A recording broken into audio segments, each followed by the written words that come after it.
afternoon, Tembekile and our viewers. The little information that we have is that this shooting is said to have happened at around 9 a.m. inside this McDonald's behind me.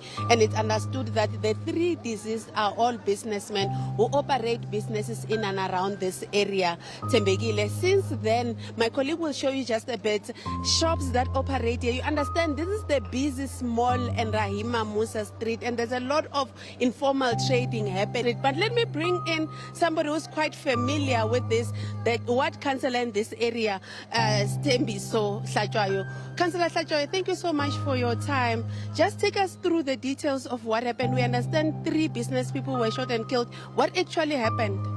No, thanks for having me. I received a call around half past 9 in the morning that I must rush to the scene. There were 3 business people who were inside McDonald's. 2 unknown gunmen, they entered and then they shot them and then they ran away. Last night I received a call as well to say there's 1 businessman was shot down the road as well. I have a video and it was terrible. It was terrible. Last night, the nation stopped to listen as fear spreads across communities and tensions rise in the streets of South Africa. The president stepped forward with a message. But the real question is, will words be enough? Screens flicker on across the country. Families sit in silence. Shops close early. Streets feel different tonight. Then he appears calm, serious, direct. A nation holding its breath, waiting for answers. Because right now, South Africa is facing a growing storm. In cities like Johannesburg and Durban, anger has been spilling into the streets. Protests, looting, fear. And once again, foreign nationals are finding themselves at the center of it all. This isn't the first time. The scars of the 2008 xenophobic attacks still linger, a painful reminder of how quickly tension can turn into tragedy. And now many are asking, are we heading down that road again? In his address, the president spoke directly to the nation, condemning the violence, calling for unity, urging South Africans not to turn against one another.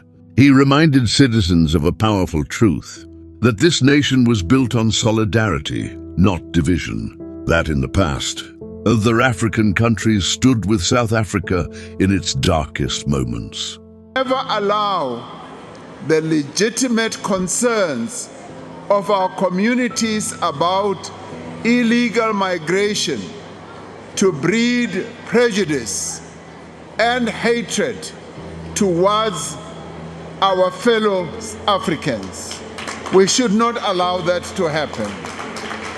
Yes, we all have concerns, as many other countries in the world have concerns about undocumented and illegal migrants. We must not allow these concerns to give rise to xenophobia, to give rise to hatred that is directed towards people from other African countries or any parts of the world. We are South Africans. We cannot be driven by hatred towards others. Others gave us compassion. They gave us support. And we cannot be driven by hatred towards them. Instead, we must insist that the law of our country be upheld and enforced. That is why we are clamping down on illegal migration. There was a time when South Africa stood alone, a time when apartheid ruled, when millions were oppressed, silenced, and cut off from the world. But beyond its borders, Africa was watching. And Africa did not stay silent. Countries like Nigeria rose as one of the strongest voices against apartheid, providing funding, scholarships, and relentless political pressure to isolate the regime. The warm welcome I have received from the government and the people of Nigeria on the basis of this crowd here, on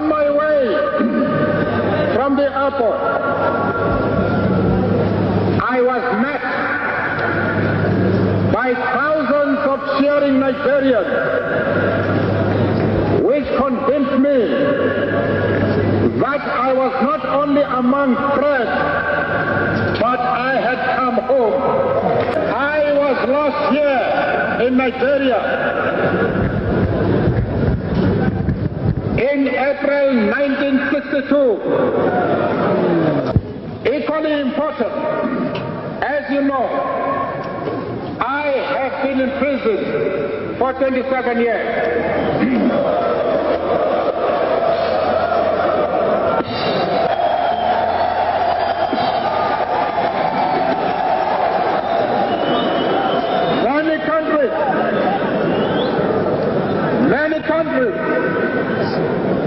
Many governments,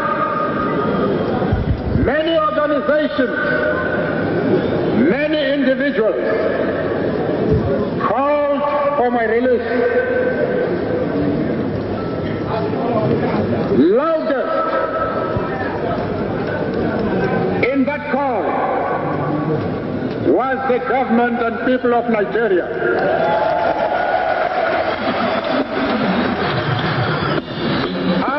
Here of the government and people of Nigeria. Nigeria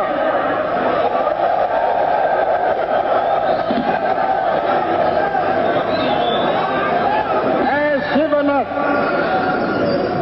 a lot of financial and material support.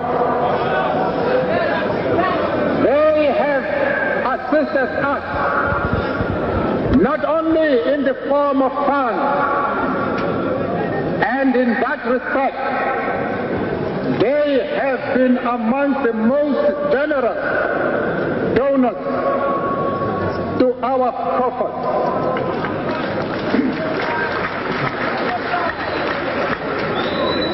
They have also assisted us in the form of teachers, doctors, architects, and they have given scholarships to our children to study in the universities of this country. Zambia became a frontline state, hosting liberation movements, even while facing threats and economic retaliation. In Tanzania, training camps were opened, preparing freedom fighters for the long road to liberation. Angola and Mozambique, newly independent themselves, allowed their lands to become safe havens, even as it made them targets of cross-border attacks. And beyond Africa, nations like Cuba sent troops to support the fight against apartheid forces, playing a crucial role in conflicts that would eventually weaken the system. Leaders like Julius Nyerere, Kenneth Kaunda, and Samora Machel stood firm despite pressure, despite danger, because they believed South Africa's freedom was Africa's freedom. They paid a price. Economies suffered. Borders were attacked. Lives were lost. But they didn't turn away because they understood something powerful, that injustice anywhere on the continent was a threat everywhere. And today, as tensions rise again in South Africa, that history still echoes. A reminder that in its darkest moments, South Africa was never truly alone. So now the question is, will that same spirit of unity survive today?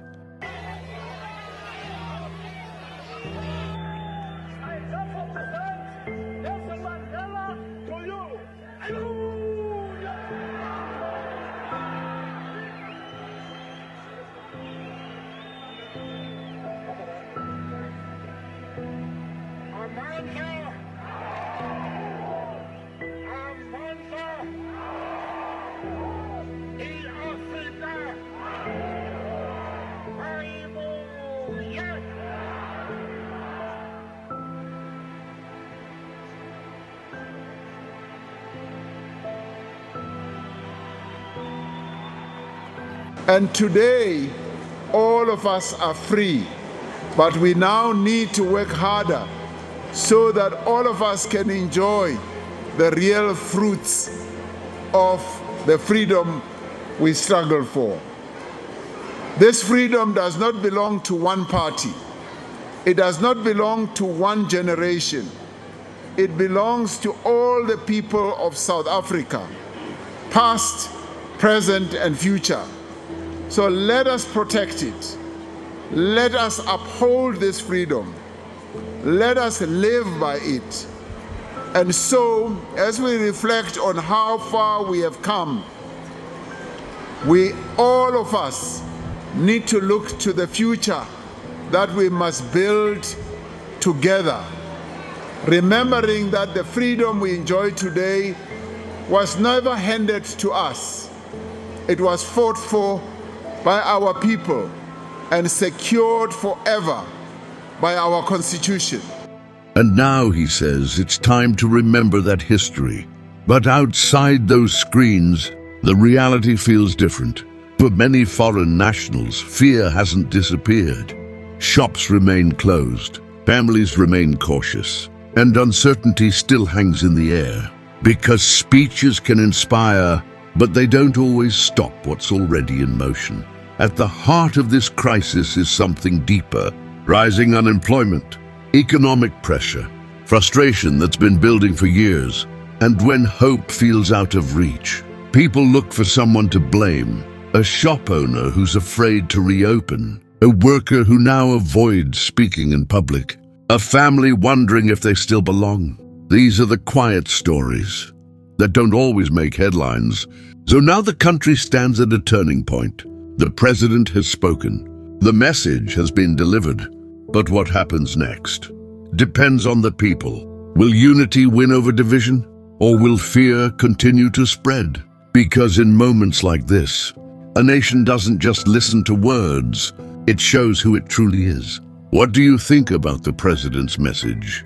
Do you believe it will make a difference? Drop your thoughts in the comments. Share this video and subscribe for more real stories shaping our world.